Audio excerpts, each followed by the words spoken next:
यश्च कृपा सिन्धुवैव च पतितानां पावनेभ्यो वैष्णवेभ्यो नमो नमः। जय श्री कृष्ण चैतन्य प्रभु नित्यानंद श्री अद्वैत गदाधर श्रीवासादि गौर भक्तवृंद। हरे कृष्णा कृष्णा कृष्णा हरे हरे, हरे राम राम राम हरे हरे। नमो विष्णुपादाय कृष्णपृष्ठाय भूतले श्रीमते भक्तिवेदांत स्वामीति नामने। नामस्ते सारस्वतदेवे गौरवाणी प्रचारणे निर्विशेष शून्यवादी पाश्चात्य देशतारिणे।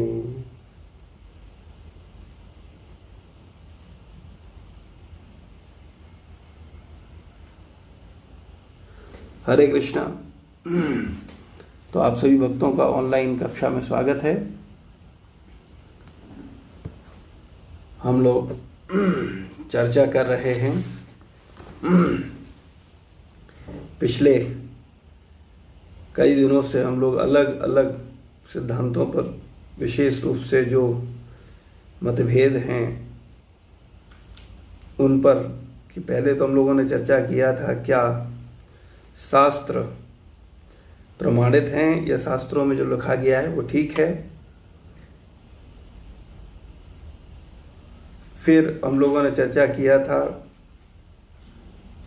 कि शास्त्रों को पढ़ने से या सांसारिक जीवन में विभिन्न प्रकार के लोगों को विभिन्न प्रकार के सेवा भजन अन्य पद्धतियों को देखने से ऐसा लगता है जैसे विभिन्न प्रकार के मत हैं, उसी प्रकार से विभिन्न प्रकार के पथ हैं।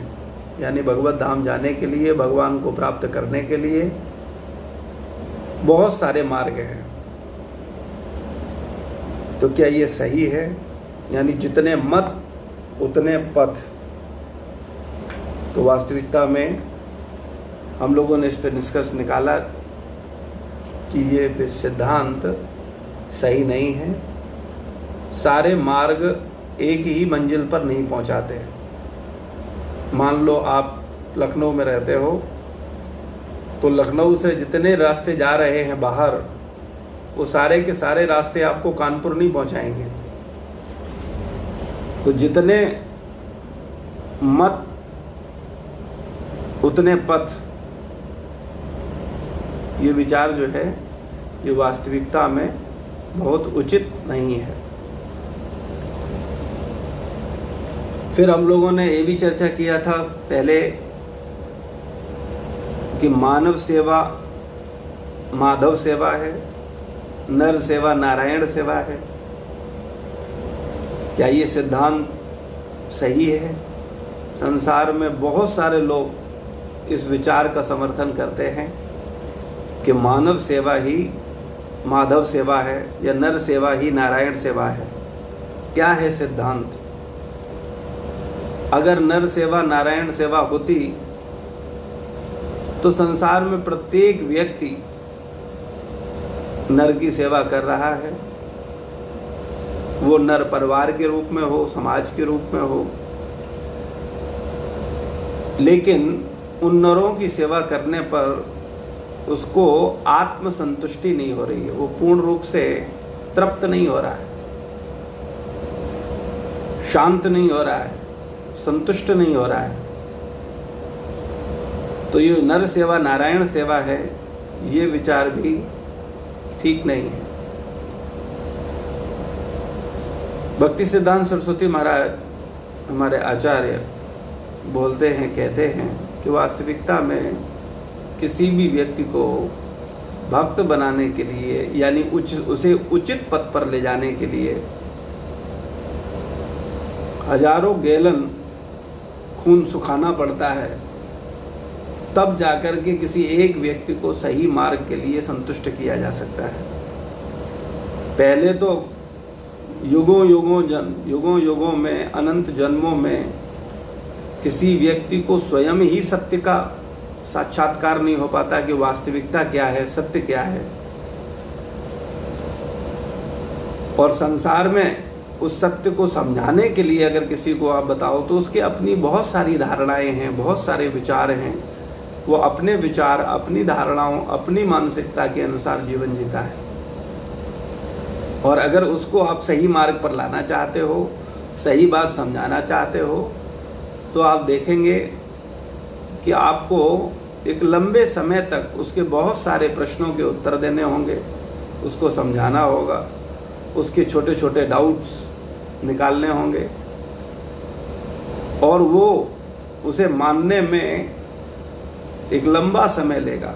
और निर्भर करता है कि वो कितना समर्पित है। हो सकता है तत्क्षण समझ जाए, और हो सकता है उस सत्य को समझने में उसे अनंत जन्म लगे। तो वास्तविकता में मनुष्य जीवन मिला है सत्य को समझने के लिए, सत्य को जानने के लिए।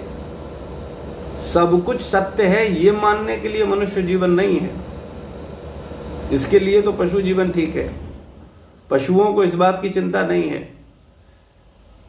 लेकिन मनुष्य जीवन मिला है तो हमें यह विचार करना होगा कि वास्तविकता में सत्य पथ कौन सा है, सत्य मार्ग कौन सा है। सत्य पर अगर हम बढ़ना चाहते हैं तो क्या तरीका है, कैसे आनंद प्राप्त किया जाए, कैसे शांति प्राप्त की जाए, और कैसे वास्तविकता में अपने मनुष्य जीवन को सफल करके सत्य को जाना जाए। तो इस पर भी हम लोगों ने चर्चा किया था, और निष्कर्ष ये निकला कि वास्तविकता में मनुष्य जीवन इसीलिए मिला है कि हमको भगवत भजन, भगवत भक्ति करनी चाहिए। लेकिन फिर मन में प्रश्न आता है, अरे समय आने दो, करना है ठीक है, भक्ति ही मनुष्य जीवन का लक्ष्य है। हम सब कभी भी संसार छोड़ करके चले जाएंगे। इस संसार में हमारा परिवार से, शरीर से या अन्य वस्तुओं से, संपत्ति से, धन से कोई मेरा नित्य संबंध नहीं है। ये वास्तविकता है, कभी भी संसार छोड़ करके जाना है। लेकिन अभी तो बड़ी जिम्मेदारियां हैं, अभी जॉब है, अभी बच्चे छोटे हैं, अभी बहुत कुछ करना है, अभी हमारा घर किराए का है, अभी हमारा अपना घर नहीं है, अभी मेरी बहुत सारी इच्छाएं हैं, उनको पूरा करना है। वो सब करने के बाद फिर यही करना है, और क्या करना है। समय आने दो, जब समय आएगा तो हम भी भजन करेंगे, भक्ति करेंगे। अभी समय नहीं है।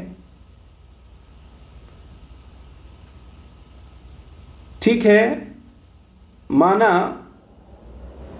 कि जितने पथ उतने मत गलत है, मान लेते हैं चलो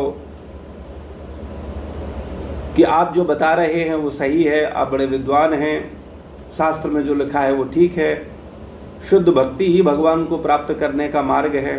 मान लिया शुद्ध भक्ति करनी चाहिए, लेकिन पर समय आने दो तब भक्ति करेंगे। अभी समय नहीं आया, जब समय आएगा तब भक्ति करेंगे। क्या आप सब सहमत हैं? इस प्रकार के बहाने लोग बोलते हैं।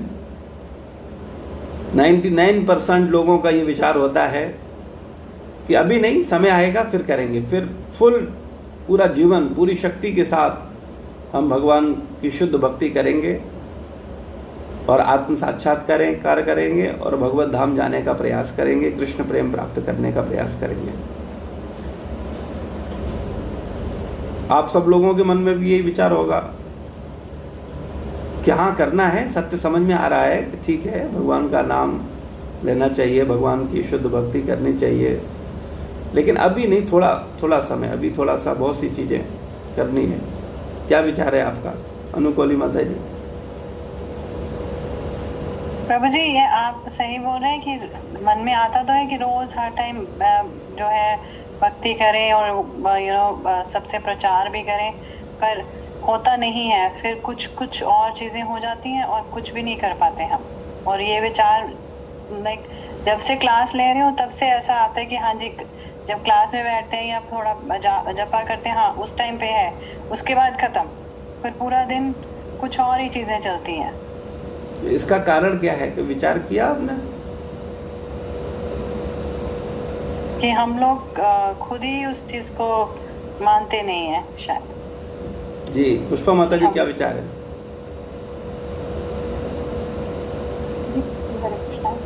पहले तो ऐसे लगता है कि जिम्मेवारियां इतनी दे गई है, समझा दी गई है कि ये पहले है, ये आपकी प्रायोरिटी, आप अच्छी माँ बनो, अच्छी बीवी बनो, अच्छी बेटी बनो। तो वो कहीं ना कहीं सबकॉन्शियस माइंड में ये बैठा हुआ है कि ये तो मुझे पहले करना है, मैं बाकी मुझे टाइम मिलेगा तो मैं ये करूँ वो करूँ, या थोड़े टाइम के बाद करूँ, या पहले मैं मेरा ऋण कहो, जवाबदारी कहो, जो भी है अपनी पहले निभा दो, अच्छा बन जाओ, फिर भगवान का नाम लो करके कि ये अभी मेरी उम्र नहीं है। अभी जैसे मम्मी पापा से लगता है कि उनको पहले निवृत्त करो आप, फिर आप करो, नहीं तो आप ही भजन करने बैठ जाओ तो लगता है देखो ये मम्मी पापा तो अभी काम कर रहे हैं, ये इनको भजन छूट दिया।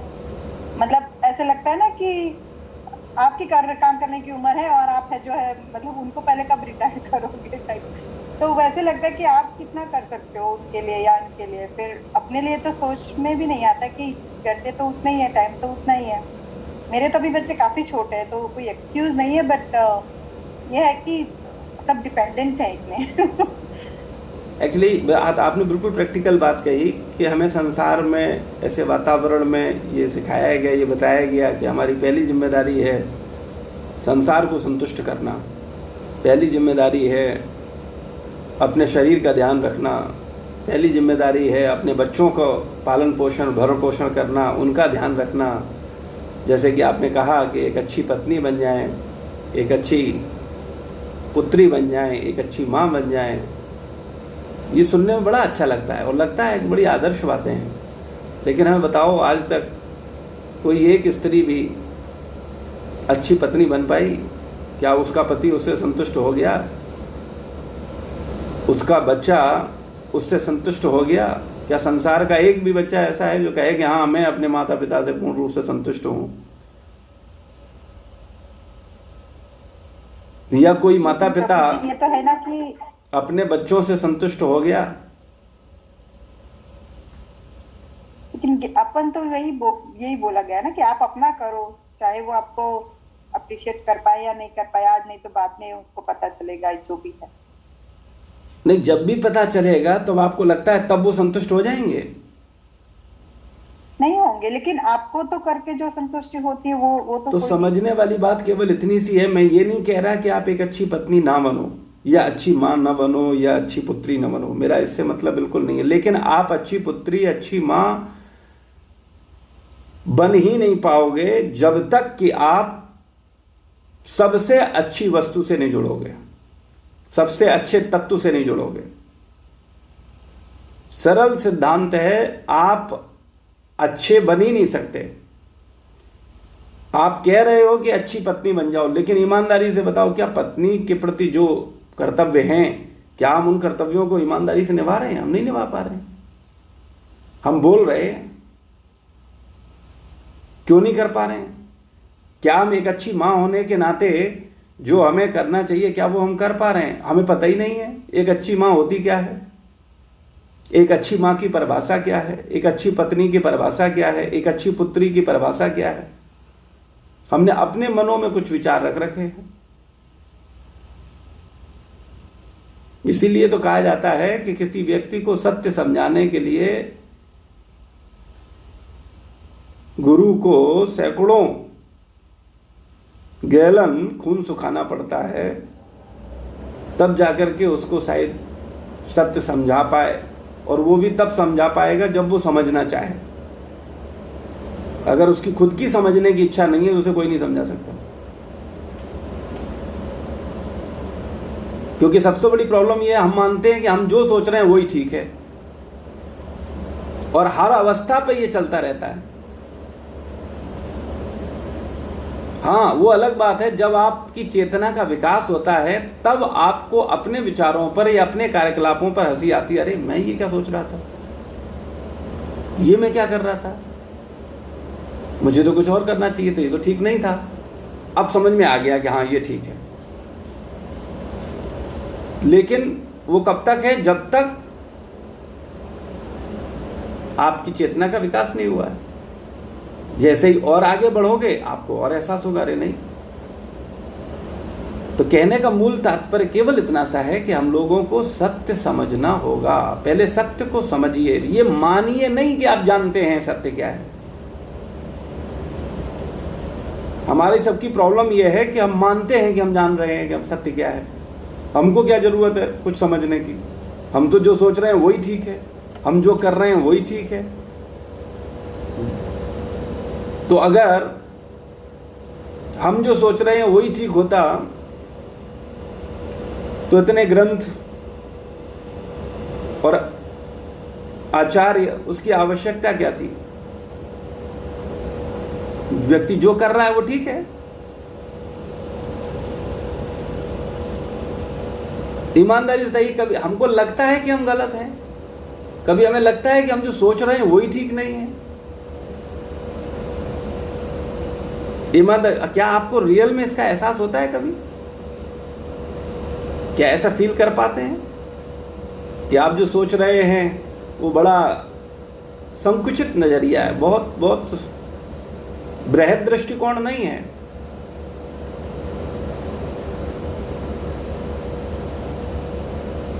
एक अच्छी पत्नी की परिभाषा अगर हम पूछें, या एक अच्छी पुत्री की परिभाषा पूछें, या अच्छी माँ की परिभाषा पूछें, तो आप क्या जवाब देंगे?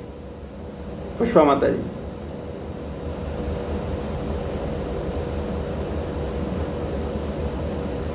भाई, आपको अच्छी माँ बनना है तो अच्छी माँ कैसी होती है वो आपको पता होना चाहिए ना। तो आपकी नजर में क्या अच्छी माँ है? पहले तो उनकी जो बेसिक नीड्स है उनको सेटिस्फाई करो। हाँ, यानी इंद्रिय तृप्ति करो। जो उनकी डिमांड है, जो बेसिक नीड है, बेसिक जो भी रिलेशन की आवश्यकताएं हो जी, उसको पूरा करो। ठीक है। अच्छा, एक आप माँ होने की बात कर रही हैं, पुत्री होने की? सारे ही तो एक साथ निभा रहे हैं। लेकिन क्या सारे एक ही चेतना में निभाए जा सकते हैं? भाई, माँ अगर आप हो तो पुत्री के प्रति, पुत्रों के प्रति एक अलग भावना होगा, अनुशासन होगा, वहां एक अलग भाव होगा, और पुत्री होने पर एक अलग भाव होगा, पत्नी होने पर अलग भाव होगा। वो ठीक है कि हाँ, हमारे संबंध में जो बेसिक नीड है उनको पूरा करो, लेकिन क्या है बेसिक नीड? वो मैं वो जानना चाहता हूं। आपकी नजर में वो बेसिक नीड क्या है कि जिसे करने से आपको लगता है कि आप अच्छी माँ, अच्छी पत्नी, अच्छी पुत्री बन जाएंगी? उनको जो जरूरत है वो पूरी करो। अगर आप किसी के काम ही के नहीं रहोगे तो वो रिश्ता भी तो नहीं रहेगा। जी, देखिए, पहली चीज तो ये है। अच्छा, मुझे अब एक बात बताओ, आप एक अच्छी माँ हैं, मैं पुत्री की बात नहीं कर रहा, पत्नी की बात नहीं कर रहा, मैं एक सरल प्रश्न है, क्या आप एक अच्छी माँ हैं? मैं कोशिश पूरी करती। अच्छा, माँ होने के नाते आप किसका ध्यान रखती हैं? अपने पुत्र और पुत्री का? अब जी दोनों ही पुत्र ही है। अच्छा, दोनों पुत्र है। दोनों पुत्रों का? दोनों पुत्रों का ध्यान रखती हैं कि दोनों पुत्रों के शरीर का ध्यान रखती हैं? पुत्र अभी शरीर छूट जाए, पुत्र प्रेत बन जाए, पुत्र कुत्ते के शरीर में चले जाए, मां को कोई चिंता नहीं है चिंता आपको? वो तो प्रभु जी, पहले हमें तो ज्ञान होगा तो हम पुत्रों तक भी तो पहुंचा पाएंगे। तो वही बस यही मैं बोल रहा हूं, यही समझाना चाह रहा हूं। आपको जब तक पता ही नहीं होगा तो आप अच्छी मां कैसे बन पाओगी? आपको जब पता ही नहीं है एक अच्छी पत्नी का क्या कर्तव्य है, एक अच्छी पुत्री का क्या कर्तव्य, जब आपको पता ही नहीं है, कुछ भी करे जा रहे हो, कुछ नहीं होगा। कुछ भी करने से कुछ भी मिलेगा, सही करने से सही मिलेगा। तो पहले पता तो हो। मैं इसी बात पे बात कर रहा हूं, आपने खुद ही बोल दिया। और वो जानने की इच्छा नहीं है संसार को। लगता है आपको लोगों की इच्छा है? आप संसार में मिलते हो, लोगों से बैठते हो, आप भी बात करते होगे, क्या लोग समझना चाहते हैं सत्य संसार में? प्रभु जी, मैं इस मामले में तो किसी से बात नहीं करती, मैं अपना कर लूं वही बहुत है। समझना केवल, पहले हमें ये जानना है सत्य क्या है। संसार में लोग इतने बड़े मूर्ख हैं कि वो मान रहे हैं कि वो जो जान रहे हैं वही ठीक है। ये अपने आप में एक सबसे बड़ी मूर्खता है। मैंने आपसे एक ही बात करी, आप अपने पुत्रों, आप अपने पुत्र, हमारे को तो समझ में नहीं है। और जो जिससे भी अगर कभी ऐसे बात करो भी तो बोलते क्या क्या गलत क्या बोल रही है ये तो हमारे को ये क्या बोलती जा रही है। फिर कभी बोले भगवान की तरफ सोचो तो बोलते भगवान की करते हैं हम लोग, क्यों इतना तुम उसमें कर रहे हो, मंदिर भी जाते हैं हम, ये भी करते हैं, तो तुम उसमें ज्यादा क्या है। उनको लगता है वो जो कर रहे हैं बस वो जितना कर रहे हैं वही ठीक है। वो मंदिर जा तो रहे हैं, वो कभी कभार जाते हैं, दर्शन कर लेते हैं, जाके हो गया काम। मंदिर कभी तो हो आते हैं ना। बोले इतना भी क्या जरूरी है कि हम गीता पढ़ें, इतना भी क्या जरूरी है कि हम उसको इतना समझें, टाइम दें। अरे और भी काम है। कई लोग तो, कल की बात है सत्संग में एक व्यक्ति बोला कि भाई भगवान को ज्यादा याद मत किया करो। बोले ज्यादा याद करोगे और अगर भगवान ने याद कर लिया तो मुश्किल हो जाएगी। बोले वो देखो बहुत पूजा करता था, उसको 45 साल में उसकी मृत्यु हो गई। हाँ, ये प्रश्न भी कभी किसी ने ऐसे किया था कि वो उसको इतने कष्ट क्यों मिलते हैं जब वो प्रभु की इतनी भक्ति करता है। जो प्रभु की भक्ति नहीं करता है उसको कष्ट नहीं है, वो तो बढ़िया से बढ़िया। हाँ सही बात है। ये एक बहुत बड़ा भ्रांति है। आप बिल्कुल सही कह रही है। संसार में बहुत बड़ी भ्रांति है। उनको लगता है कि अगर हम चोरी करेंगे, इधर उधर करेंगे, इसकी टोपी उसके सर करेंगे तो निश्चित रूप से हम धनवान होंगे और संसार के सारे सुख ले पाएंगे। और अगर हम चुपचाप होकर के भगवान का भजन कर रहे हैं एकांत में, तो हमारा तो भरण पोषण भी नहीं होगा, एक अच्छा मकान भी नहीं बनेगा, एक अच्छी कोठी भी नहीं होगी, अच्छा बैंक बैलेंस भी नहीं होगा। ये और उनको शारीरिक दुख भी प्राप्त होते हैं, कहते हाँ। हैं कि शारीरिक दुख भी है। हाँ, तो और जब उनको पुराने कर्मों का बोलते हैं तो वो कहते हैं किसने देखा पिछला जन्म और किसने देखा अगला जन्म, जो आज है वो है। तो वो चीज को उनको समझाना एक बहुत मुश्किल हो जाता है किसी को भी। देखिए ऐसा है ना, आप जहाँ रह रहे हो है ना यूएस में, वहाँ लोग किस लिए गए हैं? आत्म साक्षात्कार करने के लिए या इंद्रियों को तृप्त करने के लिए? इंद्रियों को तृप्त करने गए। भारत छोड़ करके जो अमेरिका गए हैं, आप विचार करो कि वहां पर वो गए क्यों हैं, उनका पर्पज क्या है? वो वहां गए इसलिए हैं। हम भी आए थे तो यही सोच के आए थे कि अच्छा जीवन है, अच्छी लाइफ बहुत है वहां पे। पर अभी जैसे जैसे बड़े होते जा रहे हैं तो समझ में आता जा रहा है कि कुछ भी नहीं है, ये सब चीजें नहीं है, ठीक है, सब वैसे का वैसे ही रह जाएगा जो यहाँ पे हम देख रहे हैं। पर वापस आने का भी ऐसा हो रहा है कि वापस भी नहीं जा पा रहे हैं। देखो हाँ, मैं आपको बोल तो रहा हूँ, उसका कारण मूल ये है कि हम लोग संसार भारत से अमेरिका गए, उसका उद्देश्य केवल ये था कि यहाँ उतना अच्छा जीवन स्तर नहीं है, हम अमेरिका में जाकर के ज़्यादा आनंद लेंगे, वहाँ ज़्यादा सुख लेंगे, वहाँ अच्छे से धन कमाएंगे, अच्छा व्यवस्था है, अच्छी सड़कें हैं, अच्छा मकान है, अच्छे मॉल हैं, धनवान देश है। तो धनवान देश में हमें हर चीज़ अच्छी मिलेगी और हम अपने जीवन को ज़्यादा आनंद दे पाएंगे। इसी भावना से तो गए हैं वहाँ। यानी भारत के आप वो सब लोग हो जिनको भारत में मिलने वाली सुखी या जो इंद्रिय तृप्ति थी उससे संतुष्ट ना होकर के नहीं और अधिक करना है, और अधिक सुख लेना। बोले भारत में नहीं हो पाएगा, वो यहाँ नहीं होगा, जो हम चाहते हैं वो सब चीजें यहाँ नहीं हो सकती, उतनी फ्रीडम नहीं है, उतना नहीं। तो पर्पज क्या है? केवल अपने को संतुष्ट करना। लेकिन क्या संतुष्ट हुए? अगर हो गए होते तो मैं मान लेता कि हाँ ठीक है, आप बिल्कुल। तो समझने वाली बात केवल इतनी सी है, मैं केवल एक बात बोल रहा हूं कि जब तक हम जानेंगे ही नहीं सत्य क्या है, कुछ भी मानते रहेंगे तो जीवन से ठीक नहीं होगा। हमारी प्रॉब्लम यह है कि हम लोग मूर्ख हैं, लेकिन हम मानते नहीं कि मूर्ख हैं, और सुबह से शाम तक मूर्खता करते हैं और अपनी मूर्खता पर वाहवाही करते हैं, क्योंकि हमको जो लगता है जो हम कर रहे हैं वो ठीक है, वही ठीक है, वही सही है। मैंने एक ही बात कही आपको कि हम लोग सोचते हैं कि मेरा बच्चा सुखी रहे, मैं अच्छा पिता बन जाऊं, अच्छी मां बन जाऊं, लेकिन अच्छी मां क्या है, अच्छा पिता क्या है, ये हमें पता ही नहीं है। आप अपने पुत्र या पुत्री का भला सोचते हैं तो भला सोचने से आपका मतलब केवल इतना है कि मेरा बेटा अच्छा भोजन करे, अच्छी भौतिक शिक्षा प्राप्त करे। और अच्छी भौतिक शिक्षा क्यों ले? जिससे कि वो अच्छा भोजन कर सके और अच्छी निद्रा ले सके और अच्छी सुरक्षा कर सके अपने शरीर की, अपने परिवार की, अपने धन की,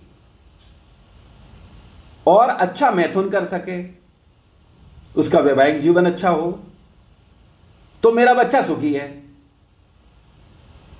99.99% लोग इसी भावना से ग्रसित हैं। उनको सोचते हैं कि मेरा बच्चा अच्छा 5 स्टार में भोजन कर रहा है, 7 स्टार में भोजन कर रहा है, अच्छी निद्रा ले रहा है, 5 एकड़ में उसका व्हाइट हाउस बना हुआ है, उसमें बढ़िया उसका बेड है, बढ़िया गद्दा है, बढ़िया एसी लगा हुआ है, बढ़िया इंटीरियर है, और आराम से मेरा बेटा सो रहा है या मैं सो रहा हूं।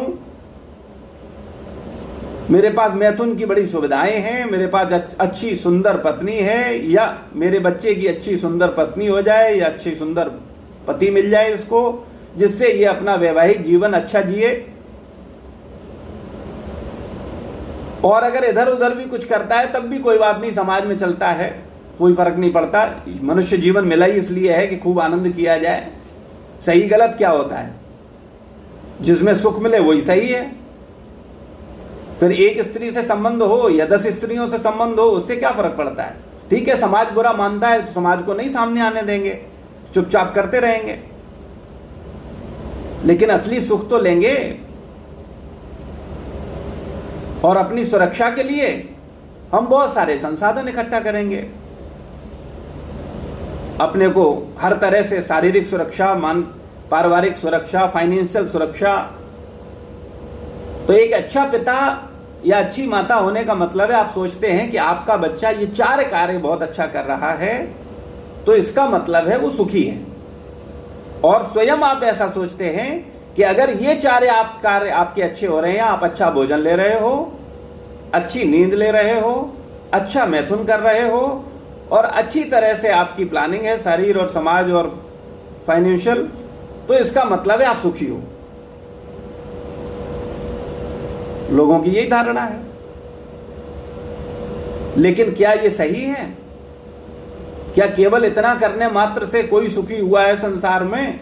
एक व्यक्ति आप ले आओ जो कहे कि मैं सुखी हूं, ये 4 कार्य करके मुझे पूर्ण संतुष्टि मिल गई है। तो जब हमें पता ही नहीं है कि वास्तव में सही मां क्या है, सही पिता क्या है, अच्छा मां क्या है, अच्छा पिता क्या है, तो आप अच्छी मां या अच्छे पिता बनोगे कैसे? आप अपने बच्चों का सर्वनाश करोगे। आपको उसकी चिंता ही नहीं है, क्योंकि वास्तविकता में आप जानते ही नहीं हो आपका बच्चा कौन है। आप तो बच्चे का मतलब सोचते हो उसका शरीर आपके शरीर से मिलता है, इसलिए उसे मानते हो ये मेरा बेटा है, क्योंकि उसकी नाक आपकी नाक से मिलती है, उसका चेहरा आपके चेहरे से मिलता है। तो आप उसके शरीर से प्रेम करते हो, आपको उस बच्चे से कोई प्रेम नहीं है, क्योंकि बच्चा शरीर नहीं है। बच्चा जो वास्तविकता में है वो भगवान का अंश है, वो आत्मा है, और आप उसे अपने शरीर से उत्पन्न हुआ अपना मानते हो, क्योंकि वो आपके शरीर से उत्पन्न हुआ है, इसलिए आप बोलते हो ये मेरा बच्चा है। उसके शरीर में कोई प्रॉब्लम होगी तो आप परेशान हो जाओगे, और बच्चा आपका अनैतिक कार्य करे या प्रेत योनि में जाने वाला कार्य करे, शराब पिए, कुछ भी करे, तो आपको उतनी चिंता नहीं होगी। आपका बच्चा अभी ऐसे कर्म कर रहा है कि वो पशु योनि में जाएगा, इस बात की चिंता है आपको? कोई माँ बाप इस बात की चिंता करता है कि मेरा बच्चा अभी अगर इसने शरीर छोड़ दिया, भाई ये तो गारंटी नहीं है ना कि बच्चा बूढ़ा होकर के मरेगा, 5 साल में नहीं मरेगा, 10 साल में नहीं मरेगा। और अगर मान लो आपका बच्चा 10 साल में मर जाए और मरने के बाद उसका जीवन तो खत्म होना नहीं है, इस शरीर के बाद उसे दूसरा शरीर मिलेगा, तो अब उसको शरीर कौन सा मिलेगा इसकी चिंता है आपको? बोले उससे क्या लेना देना, बोले ये जो शरीर है जो मेरी शक्ल से मिलता जुलता है, ये सुखी होना चाहिए। और सुख की परिभाषा मेरी नजर में यह है कि उसका आहार अच्छा हो, उसका मैथुन अच्छा हो, उसकी नींद अच्छी हो और वो अपनी सुरक्षा के विभिन्न विभिन्न प्लानिंग करे। तो आप बताओ मुझे, क्या ऐसा सोचने से आप एक अच्छे पिता हो गए, अच्छी माता हो गई? मैं फिर एक बात बोल रहा हूं, अगर सत्य को नहीं समझोगे, सत्य को नहीं जानोगे, तो निश्चित रूप से आप स्वयं मूर्ख बने रहोगे और दुनिया को मूर्ख बनाओगे। और आप जानोगे भी नहीं कि आप मूर्ख बना रहे हो। आप तो सोचोगे आप भला कर रहे हो, लेकिन वो भलाई बर्बादी के रूप में होगी। बड़ा स्पष्ट और कड़वा शब्द है। तो हमको ये समझना होगा कि वास्तविकता में सत्य क्या है। केवल जीवन का उद्देश्य आहार, निद्रा, भय, मैथुन नहीं है कि आप अच्छा भोजन करो, अच्छे कपड़े पहनो, अच्छा नींद लो, अच्छे आभूषण हो, अच्छा विवाह हो जाए और आपके पास अच्छा धन आ जाए, बस जीवन सफल हो गया। ये जीवन के प्रति बड़ा संकुचित दृष्टिकोण है। मनुष्य जीवन मिला है पशुओं की तरह जीने के लिए नहीं, मनुष्य जीवन मिला है अपने आप को जानने के लिए। और जब आप अपने आप को जानोगे ही नहीं, तो जैसे पशु सुबह से शाम तक केवल 4 कार्यों के लिए ही प्रयास करते हैं, आहार, निद्रा, भय, मैथुन, इसी प्रकार से वर्तमान समय में भी आप पशु हो गए हो और आप पशु की तरह एक सूत्री कार्यक्रम में लगे हो कि आपको आहार, निद्रा, भय और मैथुन बढ़िया होना चाहिए, बस। और आप पशु बने क्यों हो? कभी आपने विचार किया कि आप पशु क्यों हो? आप पशु इसलिए हो कि आपने अपने जीवन में पशुओं वाले संबंध सब बनाए हैं, लेकिन मनुष्य वाला संबंध नहीं बनाया। पशुओं वाला संबंध कौन से हैं? पशुओं का समाज होता है, पशुओं के माँ बाप होते हैं, पशुओं के बच्चे होते हैं, पशुओं की पत्नी होती है, पशुओं का पति होता है। और उसका उद्देश्य क्या है? केवल आहार, निद्रा, भय, मैथुन। लेकिन पशु का गुरु नहीं होता।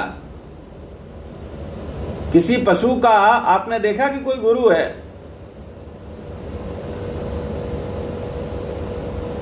इसी प्रकार से वर्तमान समय में भी अगर हम देखें तो वर्तमान समय में हमारा भी आध्यात्मिक जीवन में कोई संबंध नहीं है। क्या हमने जब से पैदा हुए हैं तब से गुरु बनाया? बोले हाँ बनाया है।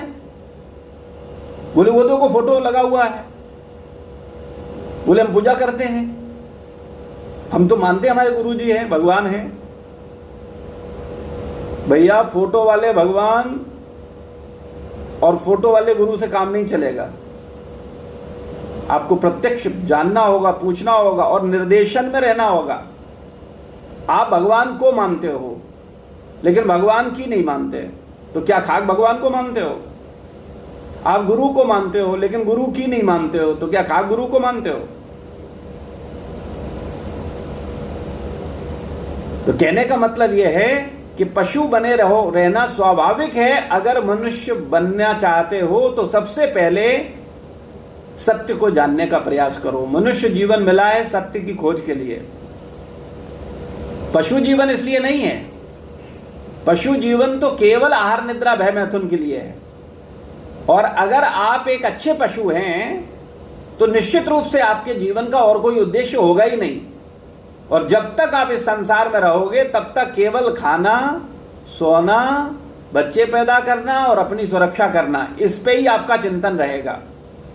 तो आप अगर आपका चिंतन 24 घंटे इसका होता है कि कहाँ से बढ़िया खाना खाया जाए, कैसे और अच्छा खाना खाया जाए, कैसे और अच्छा नींद ली जाए, आराम से कितना आराम और किया जाए, कैसे और अच्छा मैथुन किया जाए, कैसे और अच्छा धन कमाया जाए, तो निश्चित रूप से आप एक बड़े अच्छे पशु हैं। तो अगर मनुष्य बनना है तो पहले आपको सत्य जानना होगा, क्योंकि पशु सत्य की खोज में नहीं निकलते। आपने देखा कभी कि कोई कुत्ता निकल पड़ा है, बोले कहां जा रहे भाई? बोले सत्य की खोज में है ये। किसी बंदर को, किसी बिल्ली को, किसी चूहे को सत्य की खोज में आगे जाते हुए देखा है? बोले आजकल चूहा बड़ा चिंतन कर रहा है। बोले किस लिए? बोले सत्य पर चिंतन कर, क्या सत्य है, क्या सही है, क्या गलत है, मैं क्या कर रहा हूं। क्या विचार कर सकता है वो क्या विचार करेगा? कहां दाना मिलेगा, कहां खाने को मिलेगा? तो अगर आप पशु जीवन में सुखी हो, हालांकि आप मानते हो कि आप जो जीवन जी रहे हो बहुत अच्छा जीवन जी रहे हो और आप संतुष्ट हो, आप बहुत समझदार हो, आप बहुत विद्वान हो, तो ठीक है। अगर आप मान रहे हो तो जो जीवन जी रहे हो जीते रहिए, परिणाम आपके सामने आएगा। पूरा जीवन तो दुखी रहोगे ही, और जब शरीर छोड़ोगे तो आपको पता चलेगा कि अरे ये क्या कर दिया, मनुष्य जीवन मिला किस लिए था और कर क्या दिया।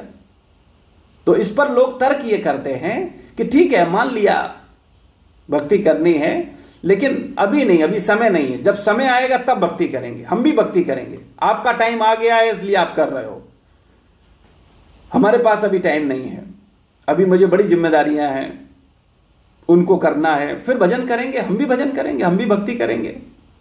जीवन का सत्य तो यही है कि भक्ति करनी है, और तो सब बेकार है। लेकिन अभी ये बेकार का कार्य जो है इसमें मुझे पूर्ण रूप से तल्लीन रहने दो, अभी डिस्टर्ब मत करो। तो क्या गारंटी है कि तुम सत्य को खोजने तक जीवित रहोगे? या यमराज आएंगे और कहेंगे नहीं नहीं, अभी तो इसने सत्य की खोज नहीं की है, अभी तो इसने सत्य को नहीं समझा है, अभी इसको मुझे 5 साल और देने चाहिए। और वो आएंगे और आपको कहेंगे अच्छा भाई देखो ऐसा है, ये 5 साल तुमको मिल रहे हैं सत्य की खोज के लिए, तब तुमको लेने आएंगे। अरे भैया, कभी भी टिकट कटेगा और चले जाएंगे। तो पहली चीज ये है हम जाने कि सत्य क्या है। समय निकल गया तो सबसे बड़ा नुकसान हमारा होगा। ये मनुष्य जीवन सबसे कीमती है, ये मनुष्य जीवन आसानी से नहीं मिलता, बड़े भाग मानुष तन पावा। और मनुष्य जीवन मिल गया है तो जो मनुष्य जीवन वाला कार्य है उसको सही तरीके से करो, पागलपन में मत करो। पहले जानो कि क्या वास्तविकता है, करना क्या है, और फिर उसको ठीक तरीके से करोगे तब निश्चित रूप से उसके सही परिणाम जीवन में आएंगे। जीवन बहुत छोटा है, समय बहुत कम है, किसको मृत्यु घेर ले इसका पता नहीं है। इस पर भी यदि कोई यह कहे कि समय आने दो तब भक्ति करेंगे, तो ऐसे आलसी कपटी भोगी व्यक्ति पर लानत है। तो वास्तविकता में हम लोगों को ऐसा विचार नहीं रखना है, हमको वास्तविकता में गंभीरता पूर्वक भक्ति करनी है। भक्ति न करने का ये एक सुंदर बहाना है। धन कमाने में हम लोग ऐसा सोचते हैं कि समय आने दो तब धन कमाएंगे, उसके लिए तो तुरंत बोले कहां से मिलेगा, किधर मिलेगा, एक व्यापार बोले और कर लेते हैं, 2 और, अरे वो भी कर लेते हैं, और 2 घंटे दे देंगे, कोई दिक्कत नहीं है, हम टाइम दे देंगे। अब धन आना चाहिए, हम 2 व्यापार, 4 व्यापार, 5 व्यापार कर लेंगे, पैसा आना चाहिए। लेकिन भक्ति के लिए हमारे मन में ये भाव नहीं होता। तो भक्ति को हमें बहुत गंभीरता पूर्वक करना चाहिए। जो सबसे इंपॉर्टेंट चीज है, यानी सत्य को जानना और सत्य को प्राप्त करने के लिए आगे बढ़ना, जो मूल कार्य है उसको हमें पहले करना चाहिए, उसके बाद में सारे कार्य करने चाहिए। मैं किसी कार्य का विरोधी नहीं हूं, मैं ये नहीं कह रहा कि आप अच्छा भोजन न करो, मैं ये नहीं कह रहा कि आप अच्छी नींद न लो, मैं ये नहीं कह रहा कि आप वैवाहिक जीवन में न रहो या आप अपनी सुरक्षा का इंतजाम न करो। लेकिन मनुष्य जीवन जिस लिए मिला है पहले वो कार्य करो, फिर और कार्य करो। धर्म, अर्थ, काम, मोक्ष, इसमें पहले धर्म आता है। लेकिन संसार मूर्ख हो गया है, वो धन के पीछे दौड़ पड़ा है। तो जब व्यक्ति के जीवन में धन आता है तो वो धन का उपयोग केवल काम में करता है, क्योंकि धर्म तो उसने जाना नहीं। तो जब धन आएगा उसके बाद तो क्या करेगा?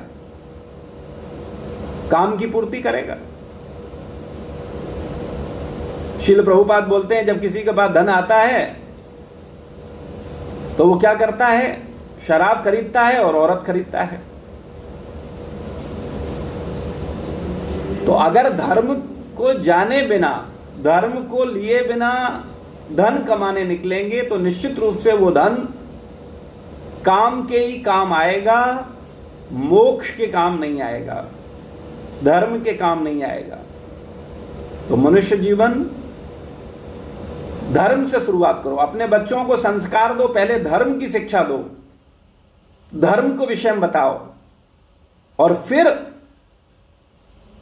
अर्थ की शिक्षा भी दो। लेकिन धर्म की शिक्षा आज कितने परिवार दे रहे हैं?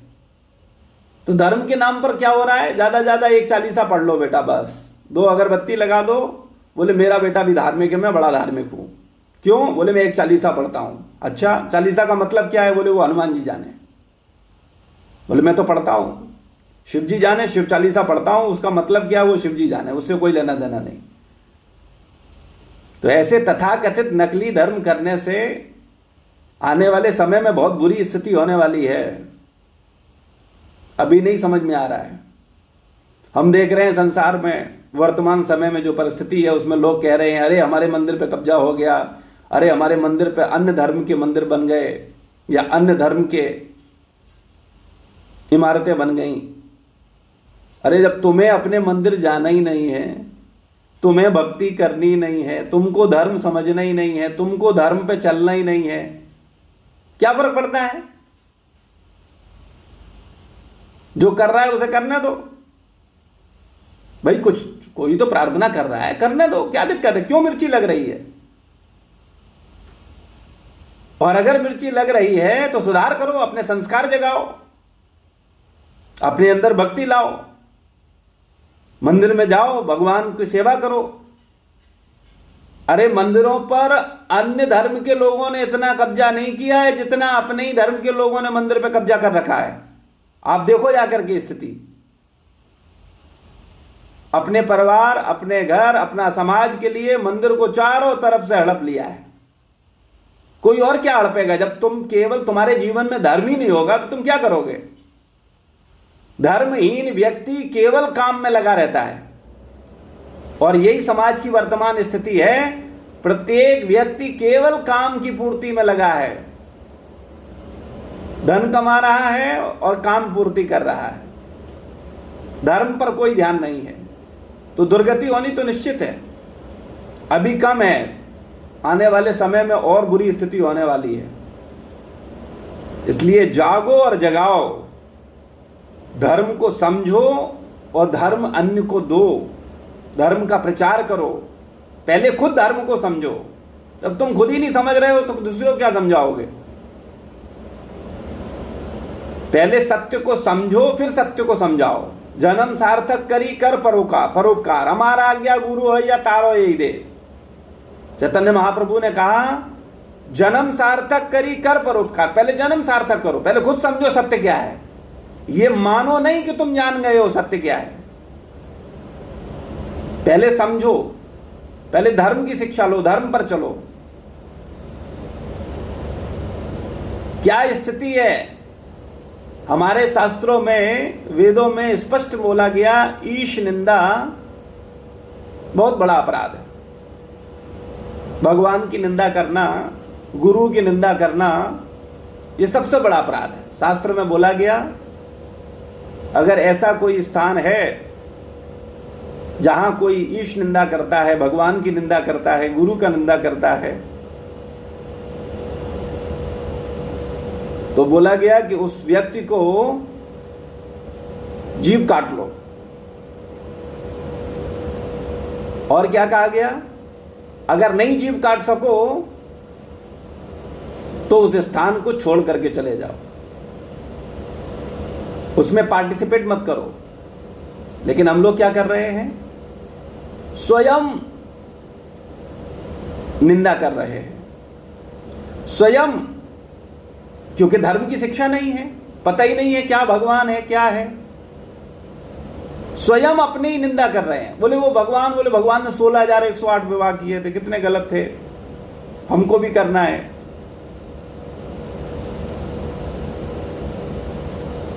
कुछ भी किए, कुछ भी बिना समझे, पता ही नहीं है कुछ। हमारे शिव जी तो बोले भांग पीते हैं, गांजा पीते हैं, हम भी पिएंगे। तो तुमने पूरे धर्म में शिव जी के आचरण में केवल गांजा देख पाया? भांग देख पाई? और तुम्हें शिव जी में कुछ अच्छा नहीं दिखा?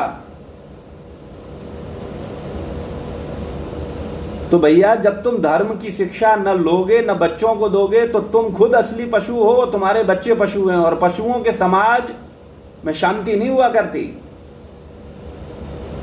पशु हमेशा झगड़ालू होते हैं। इसलिए कृपया जाग जाओ, अभी भी समय है। समझो कि जीवन धर्म को जानने के लिए मिला, धर्म को समझो। केवल धार्मिक होने का ढोंग मत करो, धार्मिक होने का दिखावा मत करो, समझो कि वास्तविकता क्या है।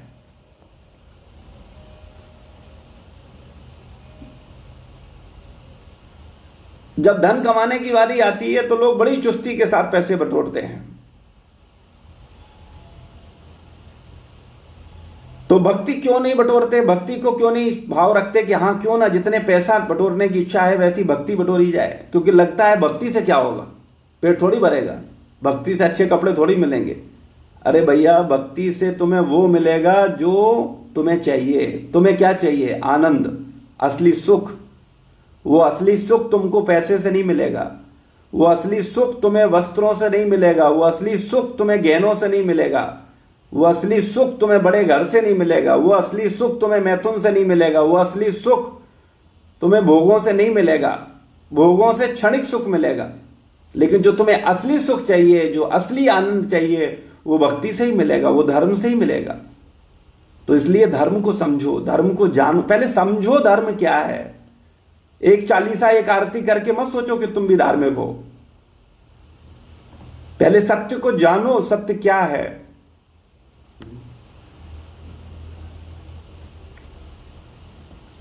हम लोगों ने कोई पहली बार सत्संग नहीं कर रहे हैं, अनंत जन्मों से सत्संग किया है, लेकिन हमेशा उसे नकार दिया, कभी सीरियस नहीं लिया, और इस जन्म में भी नहीं ले रहे हैं। तो कोई फर्क नहीं होगा। वास्तविकता में मनुष्य जन्म मिलता ही है भक्ति के लिए। मनुष्य जन्म क्यों दिया गया है हमको? भगवान की भक्ति करने के लिए।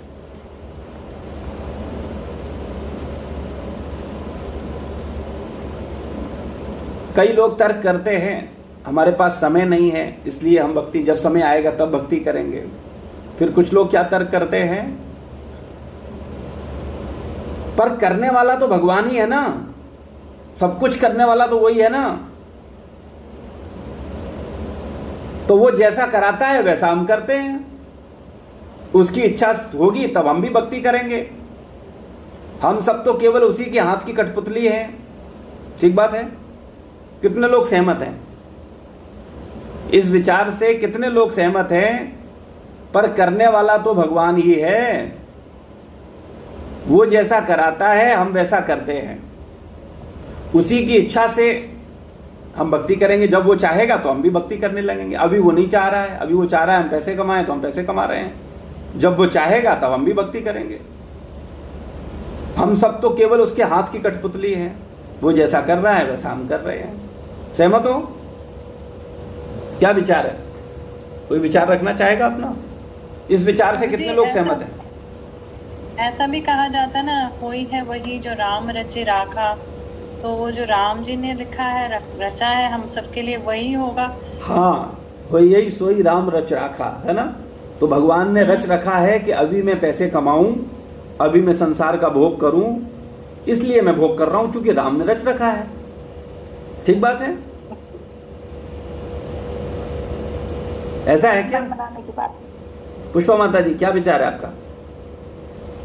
लगता है मन बनाने की बात है कि हम जो कर सही कर रहे हैं भैया। भगवान को हम लोग कुछ नहीं समझते हैं, इसीलिए कहा जाता है, कड़वा शब्द है लेकिन समझो, आधा ज्ञान बड़ा खतरनाक है। चौपाइयां दो चार रट लेते हैं, फिर उन चौपाइयों को अपनी सुविधा अनुसार एडजस्ट कर देते हैं। जैसे माता जी ने अभी कहा, वो यही सोई राम रच राखा, और कह रहे हैं कि अभी जो हम पैसे कमा रहे हैं ये भगवान ने रच रखा है कि हम इसको ऐसे करें। देखो, संसार में 3 प्रकार के लोग हैं, ध्यान से सुनो, समझ में आएगा आपको। संसार में 3 प्रकार के लोग हैं। एक बुद्धिमान,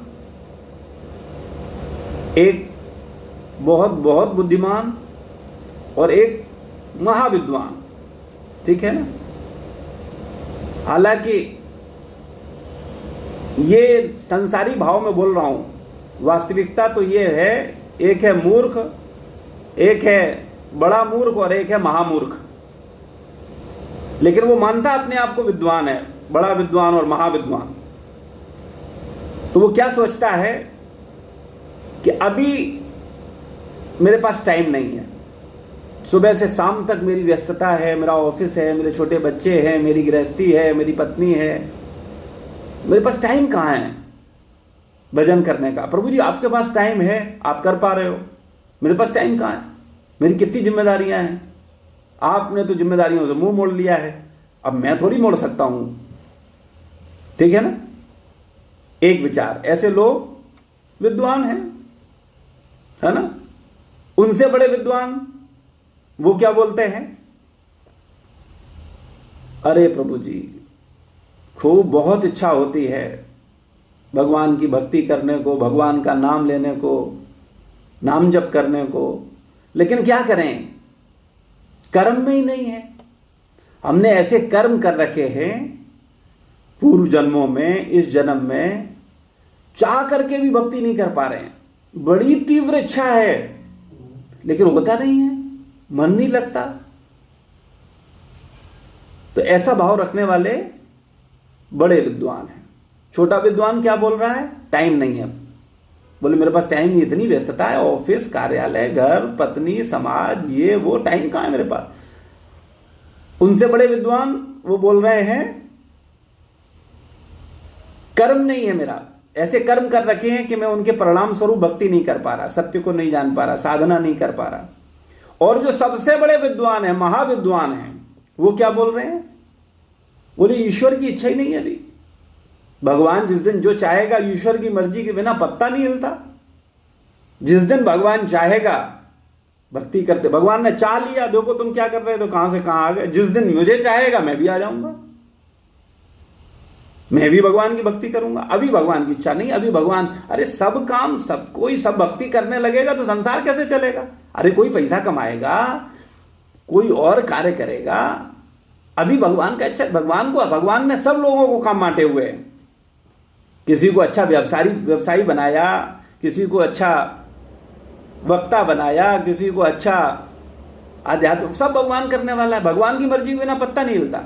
बोले भगवान चाह रहा है इसलिए तुम कर पा रहे हो, जिस दिन मुझे चाहेगा मैं भी कर पाऊंगा। ठीक बात है। क्या विचार है, ये तीनों विचार में कौन सा विचार सही है, आपका क्या विचार, आपको कौन सा विचार ठीक लगता है, कोई बताना चाहेगा आप में से। शिखा माता जी बताना चाहेंगी कौन सा विचार ठीक है। जी, ऐसा मेरा विचार है कि ऐसा नहीं है कि भगवान नहीं चाहते हैं। जब आपके अंदर आत्मा जब आपको बोले तब आपको स्टार्ट करना चाहिए। मतलब स्टार्ट तो किसी भी एज में कभी भी कर सकते हो। तो मतलब आपकी नजर से ये तीनों विचार ठीक नहीं है। मेरे को तो ऐसे ही लगता है। ठीक है, थैंक यू। पुष्पा माता जी, आप क्या सोचते हैं।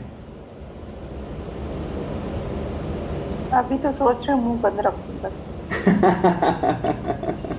नहीं, विचार तो रखने चाहिए। आज मेरी अच्छी क्लास हो गई है। नहीं, आपका क्लास नहीं हुआ, ये सबकी मानसिकता है। आप ऐसा मत सोचो केवल आपकी है, संसार में सब ऐसे सोचते हैं। संसार से अलग थोड़ी समझ रही हूँ। हाँ, सब ऐसे ही सोचते हैं। हुई है हमारी। लेकिन इसका आंसर रामचरितमानस में तुलसी बाबा दे रहे हैं। सुनिए, संत के मुख से सुनिए वो क्या बोलते हैं। सो परत्र दुख पावहि, सिर धुन धुन पछताए, काल ही कर्म ही ईश्वर ही मिथ्य ही दोष लगाए। सो परत्र दुख पावहि, वो जीवात्माएं परलोक में दुख पाती हैं। जब शरीर छूट जाएगा तो ये घर, फैक्ट्री, बच्चा, परिवार कोई साथ नहीं जाएगा, अकेले जाएंगे हम लोग। तो जब कहां जाएंगे, परलोक में।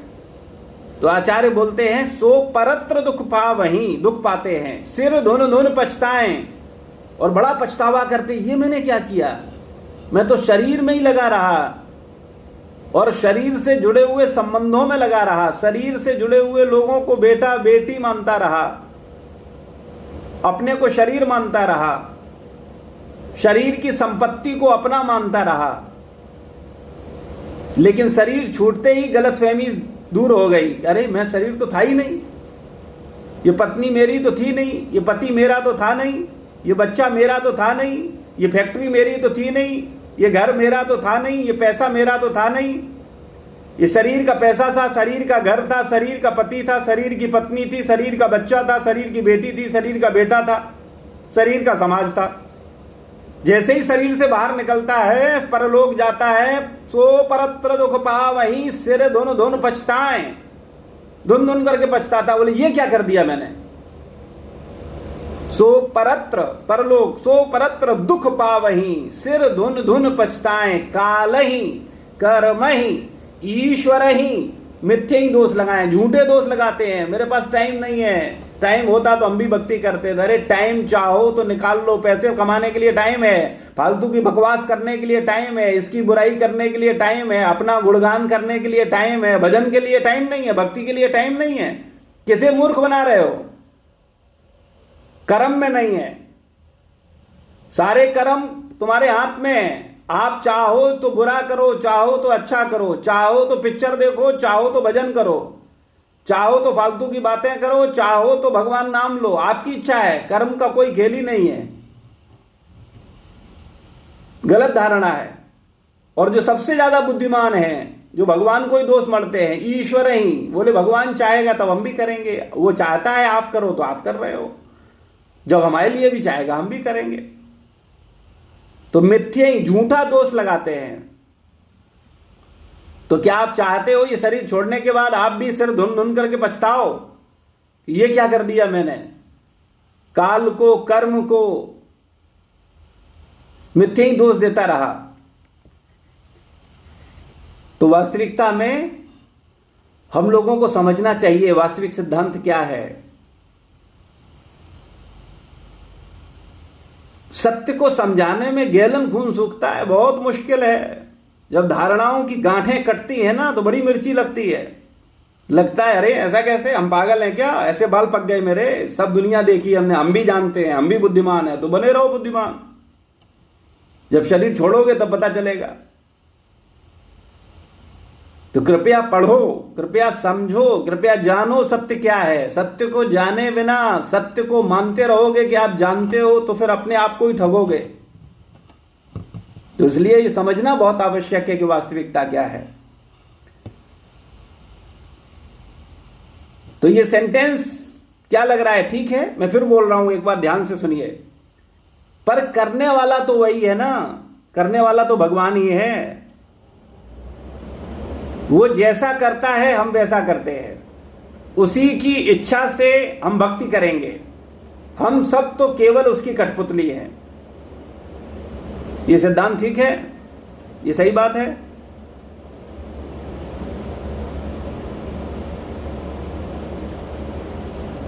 ये मूर्खों की बात है। ये मूर्ख लोग अपनी फिलॉसफी झाड़ते हैं, जो जानते कुछ नहीं है लेकिन बकवास करते हैं। ये मूर्ख लोग बोलते हैं। क्या मूर्ख बोलता है, फिर सुनो ध्यान से, एक एक शब्द बड़े ध्यान से सुनो। पर करने वाला तो सब भगवान ही है ना, वो जैसा कराता है हम वैसा करते हैं, उसकी इच्छा से हम भक्ति करेंगे। जब वो चाहेगा तब भक्ति करेंगे। अभी तो वो चाहता है मैं पैसे कमाऊं, अभी वो चाहता है मैं संसार का भोग करूं, अभी मैंने संसार देखा ही कहां है। जब चाहेगा तब हम भी भक्ति करेंगे। और हम सब तो वैसे ही प्रभु जी कठपुतली हैं भगवान के हाथ की। तो हम भी बोलते हाँ प्रभु जी बिल्कुल सही कह रहे हो, यही तो है। मूर्ख मूर्ख को दिशा दे रहा है, अंधा अंधे को रास्ता दिखा रहा है। संसार की बड़ी प्रॉब्लम है। एक अंधा दूसरे अंधे को रास्ता दिखाएगा तो दोनों के दोनों गर्त में तो जाएंगे ही जाएंगे। तो वास्तविकता में आप समझिए, क्या यह सिद्धांत सही है या गलत है, इस पर विचार कर लेते हैं। आत्मा कोई निर्जीव वस्तु नहीं है। हम लोग शरीर नहीं आत्मा है, तो हम कोई निर्जीव वस्तु नहीं है। मनु संहिता में श्लोक आता है, संकल्प मूला कामो वे यज्ञ संकल्प संभवा व्रतानियम धर्मश्च सर्वे संकल्प ज स्मृता। सारे कार्य, सारे यज्ञ, सारी प्रतिज्ञाएं, सारे इंद्रिय दमन और सारे धार्मिक कार्य आत्मा की इच्छा शक्ति पर निर्भर करते हैं। आपकी इच्छा शक्ति पर निर्भर करते हैं कि आप यज्ञ करो, आप संसार के सारे कार्यों को प्राथमिकता दो, आप अपनी इंद्रिय तृप्ति करो या इंद्रियों का दमन करो, सारे धार्मिक कार्य करो या बिल्कुल धार्मिक कार्यों की तरफ गलती से भी देखो नहीं। यह आपकी इच्छा पर निर्भर करता है कि आप उसे क्या करना चाहते हैं। वास्तविकता में आत्म इच्छा क्या है कि जो यज्ञ है, यज्ञ किया जाए, दृढ़ प्रतिज्ञाएं की जाएं कि मैं ये गलत काम नहीं करूंगा, ये करूंगा, ये नहीं करूंगा, ये करूंगा। इंद्रिय दमन किया जाए, इंद्रियों को नियंत्रित किया जाए, इंद्रियों को संयमित किया जाए और धार्मिक कार्यों को समझा जाए और फिर उनको सही तरीके से किया जाए। ये इच्छा शक्ति पर निर्भर करता है, इसमें भगवान का कोई रोल नहीं है। आप अगर छत से कूद जाओ और कहो कि भगवान की इच्छा है इसलिए मैं कूद गया, या वो व्यक्ति छत से कूद गया बोले उसका टाइम आ गया था, भगवान की इच्छा थी इसलिए वो मर गया। अरे भैया, भगवान की नहीं इच्छा थी, उसकी इच्छा थी, वो अपनी इच्छा से मरा है। भगवान ने तो उसे जीवन दिया था अभी। तो यह कहना बिल्कुल पागलपंती होगी कि आत्मा करता नहीं है। अगर कोई सोचता है कि आत्मा करता नहीं है तो यह मूर्खता है। वास्तव में सजीव और निर्जीव में यही अंतर तो है। पत्थर विचार नहीं कर सकते, लेकिन आप विचार कर सकते हो। पत्थर चल नहीं सकते, आप चल सकते हो, इच्छा कर सकते हो। पत्थर इच्छा नहीं कर सकते, पर जीव स्वतंत्र रूप से इच्छा कार्य कर सकता है। हम चाहें तो अच्छी या बुरी इच्छा कर सकते हैं, वो हमारी चॉइस है कि हम क्या इच्छा कर रहे हैं। और समस्त शास्त्रों का यही मत है। अगर मान लो, आपका बात मान लेते हैं कि सब कुछ करने वाला आत्मा नहीं है, यानी आत्मा करता नहीं है, केवल भगवान ही करने वाले हैं। यानी आप कुछ नहीं करते, यानी आत्मा कुछ नहीं करता, जो कुछ करता है सब परमात्मा करता है ना। जैसे एक सिद्धांत, एक शब्द, एक वाक्य आप सबने सुना होगा, ईश्वर की मर्जी के बिना पत्ता नहीं हिलता। यानी जो कुछ है सब कुछ कराने वाला कौन है? ईश्वर ही है। ठीक है। तो इसमें लोग बोलते हैं फिर मैं क्या करता हूं, मैं तो कुछ नहीं करता, सब परमात्मा ही करता है। तो यानी आत्मा करता नहीं है, करने वाला सब परमात्मा है। तो क्या ये सही है? विचार कर लेते हैं। तो अगर ऐसा होता तो क्यों कुछ लोग पाप करते, कुछ पुण्य करते? अगर भगवान ही करवाने वाला होता तो भगवान सबसे पुण्य करा रहे होते। तो किसी से पाप करा रहे हैं, किसी से पुण्य करा रहे हैं, भगवान ऐसा कर रहे हैं। यानी आत्मा की अपनी स्वतंत्रता तो है नहीं। यानी आप तो पाप कर नहीं रहे हो, पाप करा रहा है तो वो भी भगवान करा रहा है, पुण्य करा रहा है तो वो भी भगवान करा रहा है। क्या ये सही बात है? क्या ये सही तर्क है? और अगर ऐसा होता तो लोगों के पापों के लिए फिर भगवान दोषी ठहराए जाते कि भाई उसमें जीव की क्या गलती है? जब आप ही सब कराने वाले हो तो ये जो पाप हुआ है ये भी आपने करवाया, तो इस जीवात्मा की क्या गलती है? फिर इस पाप के लिए तो जिम्मेदार भगवान हुआ ना। लेकिन ये मूर्खता है। और शास्त्रों के जो विधि विधान हैं, उनके निषेध हैं, उनका कोई उद्देश्य नहीं रहता। शास्त्रों में बोला गया ये करना है और ये नहीं करना है, तो जो निषेध है उनका कोई औचित्य नहीं रहता, क्योंकि जब सब भगवान ही करवाने वाले हैं तब शास्त्र में निषेध का क्या मतलब है? तो विचार करो, ये सब मूर्खता की बातें हैं। शास्त्रों में भगवान को प्राप्त करने के भक्ति पथ का वर्णन करने का कोई अर्थ नहीं रहता, क्योंकि शास्त्र में बताया गया ऐसा करो, इस तरीके से कार्य करोगे, ऐसी भक्ति करोगे तो भगवान प्राप्त होंगे। फिर क्या करेंगे? भगवान ही करवाने वाले, तो जब भगवान कराएंगे तब क्या होगा? तो ये सब गलत धारणाएं हैं, ये ठीक नहीं है।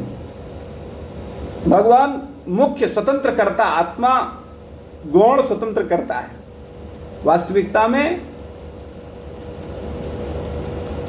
मुख्य कर्ता कौन है? स्वतंत्र करता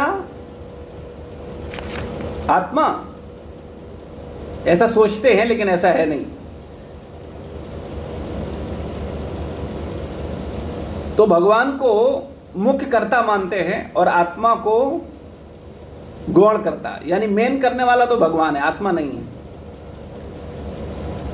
गीता व शास्त्रों का ज्ञान रखने वाले को इस पर कोई संशय नहीं कि प्रत्येक कार्य में दो कर्ता होते हैं, आत्मा और परमात्मा। आत्मा करता है क्योंकि यह कार्य करने की स्वतंत्र इच्छा करती है और उन कार्यों के फल के लिए स्वतंत्र प्रयास भी करती है, पर कार्य करने में वह पूर्ण स्वतंत्र नहीं है। शक्ति और फल प्राप्ति के लिए वह परमात्मा पर आश्रित है और इसलिए आत्मा को गौण स्वतंत्र कर्ता भी कहा जाता है। आवश्यक बुद्धि और ताकत देकर भगवान आत्मा को सहायता प्रदान करते हैं ताकि वे कार्य संपन्न कर सकें। पिछले जन्मों में किए गए कार्यों को देखकर भगवान उसके अनुसार फल देते हैं। भगवान उस स्वतंत्र माता के समान हैं जो अपने आश्रित बच्चे की स्वतंत्र इच्छा की पूरी करने के लिए उसे आवश्यक ध्यान और पोषण प्रदान करती है। आत्मा सारे कार्यों को पूर्ण करने के लिए अंततः भगवान पर आश्रित है। यह भगवान उस निष्पक्ष न्यायाधीश के समान है जो अपराधियों को पिछले कार्यों या प्रयासों और चेष्टाओं तथा योग्यताओं के अनुसार दंड या इनाम देते हैं। तो वास्तविकता में हम जैसा करेंगे उसका परिणाम हमें ईश्वर या ईश्वरीय व्यवस्था देती है। अगर हम अच्छा करेंगे तो हमें उसके परिणाम अच्छे मिलेंगे, अगर हम बुरा करेंगे तो हमें उसके परिणाम बुरे मिलेंगे। तो इसको हमें समझना होगा। पिछले जन्मों के कार्यों, उसके वर्तमान के प्रयासों, उसकी चेष्टाओं तथा योग्यताओं के अनुसार हर चीज भगवान द्वारा की जाती है। ये मोक्ष धर्म में वर्णन आ रहा है, शांति पर्व महाभारत में।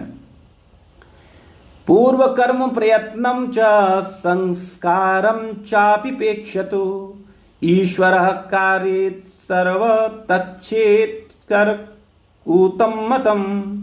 पिछले जन्मों के कार्यों, उसके वर्तमान के प्रयासों और उसकी चेष्टाओं तथा योग्यताओं के अनुसार हर चीज भगवान द्वारा की जाती है।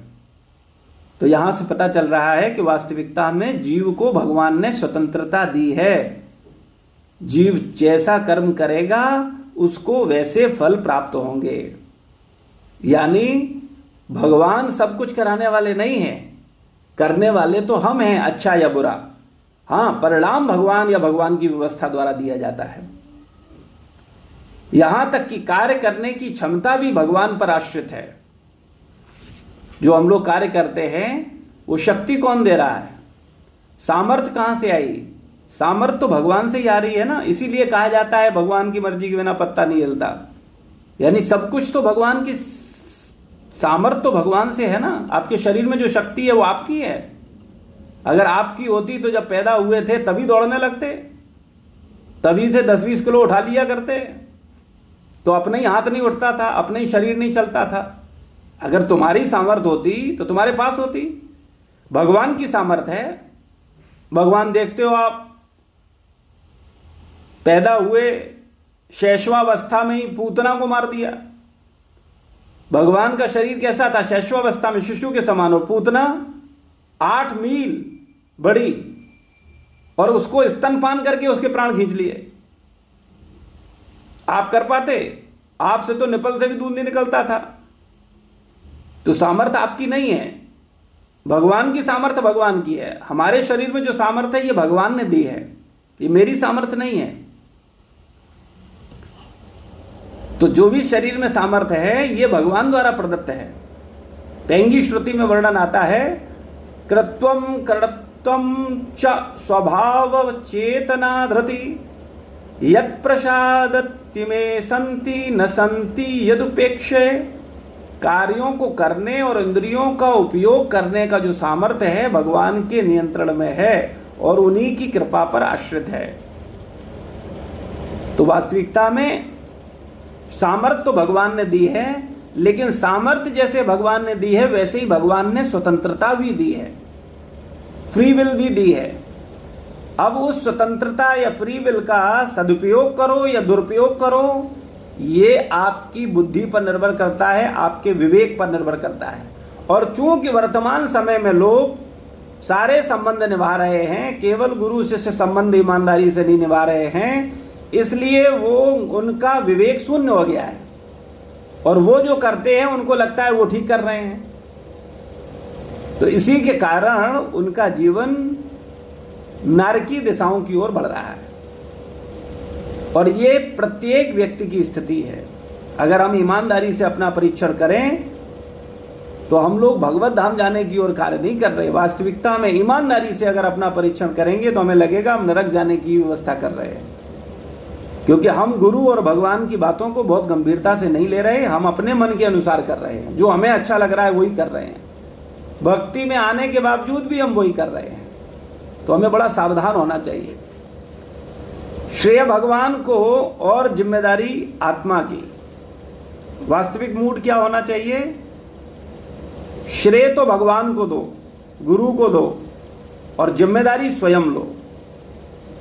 ये एक सही मूड है।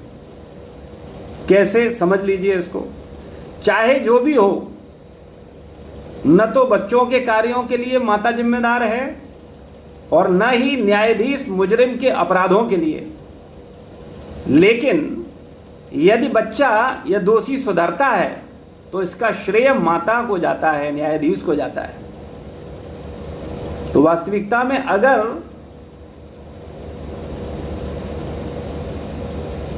हम भगवान को श्रेय देंगे कि भगवान आपकी कृपा से ये अच्छा हो रहा है और जो गलतियां हो रही हैं ये मेरे मन की बदमाशी है, जो कुछ मैं अच्छा कर पा रहा हूं ये गुरु की कृपा है, उनके द्वारा उपदेशों का फल है, उनकी कृपा से कर पा रहा हूं। जो कुछ भी अच्छा कर पा रहा हूं ये भगवान की कृपा से है, गुरु की कृपा से है, उनकी शिक्षाओं के प्रभाव से है, उनके संग के प्रभाव से है। और जो भी मैं बुरा कर रहा हूं ये मेरी मन की कमजोरी है। तो ये है सही भाव। अगर इस भावना के साथ आप भक्ति में रहोगे तब भक्ति में प्रगति करोगे।